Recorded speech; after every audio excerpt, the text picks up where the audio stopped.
Okay. So I'm gonna be answering the question of a life event that shaped me. And for me, a big thing that kind of influenced me meeting the Lord in the first place was so all of high school I played golf. Played golf all 4 years of high school, and I loved golf. I'm pretty small, and golf was one of the few sports where size didn't really have as much of a factor in it. It still did, but I could work around it pretty easily.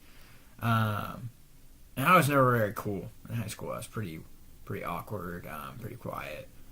But golf, I finally found this sport that I was decent at. I was pretty good at it, and I found worth in that. I found that people liked me because I was good at golf. I made friends through that. My teammates really enjoyed playing with me because I was actually pretty good. Um, and so when I got to about sophomore junior year, I realized, man, I'm pretty good at this. Like I want to get better because if I get better, people are gonna probably like me more because I was pretty good and people kind of started to like me. So maybe if I get better, I'll have more people like me. So I played nonstop. I just put my full life into this sport, just trying to find satisfaction in it. But what I realized quickly was that there's always someone better than me. There's always room for improvement. Um, and so every morning I woke up, I was like, I have to improve. I have to be better. I have to be the best. So people like me. So I have worth. So I feel like I'm good enough. Um, and senior year of high school hits. Number one on the team. One of the better players in the district. I feel pretty good about it. I've definitely hit some walls here and there, and I've definitely didn't do as well my junior year as I wanted to. But I was like, senior year, I'm going to play my best golf I've ever played. It's going to be the best. I'm probably, hopefully, going to go to play in college. That's what my dad wanted me to do. So he was going to be happy. He was going to be proud of me. My coach would be proud of me. My friends would be proud of me. And I was just going to be awesome. And I was going to experience all of this love. And I finally was going to feel accepted. And it was going to be sweet. But unfortunately, that didn't happen. I went into the district tournament, played one of the worst rounds of golf I've ever played. Top six go into the next tournament. I was seventh on the list. I missed it by a stroke. One stroke, which sucks.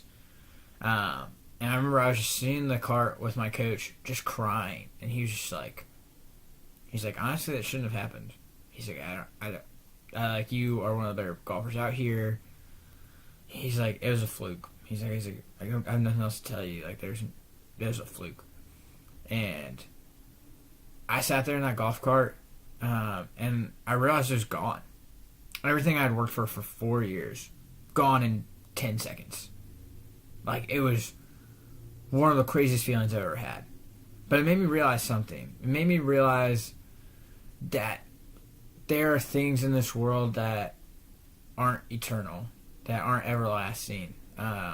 If we put our lives into them, we're going to be continually upset, continually disappointed, because they're not going to be there always. They're not going to love us forever. They're never going to be able to fill us up the way we want to. We just have this hole in our heart that we feel like we need to fill with items like sports or girls or friends. But it's never good enough. And that's how it was with golf with me. Like, I always had to be better. I always had to be improving. I always had to be the best out there. And I got tired and I got frustrated.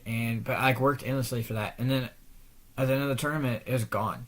Every ounce of it was gone. And one of my friend, my young life leader in high school, came home and he shared with me. He's like, Jack, you know something? Jesus loves you. He's like, Jesus doesn't love you today, or just today, but he loves you forever and always. He loved you when you were in your mother's womb. And he's like, he's the cornerstone. Like, he's always going to be there for you. And my jaw dropped at that. To this day, that's still the most astonishing thing, that I can wake up every morning and know that Jesus is going to be there for me. Jesus is waiting to have a conversation with me, waiting to love me. Like, that just blows my mind. And that just shaped my whole perspective going into college of just what I wanted to be about. Well, I'm actually at 5 minutes, so I'm probably going to cut out. But thank you so much. You guys have a great day.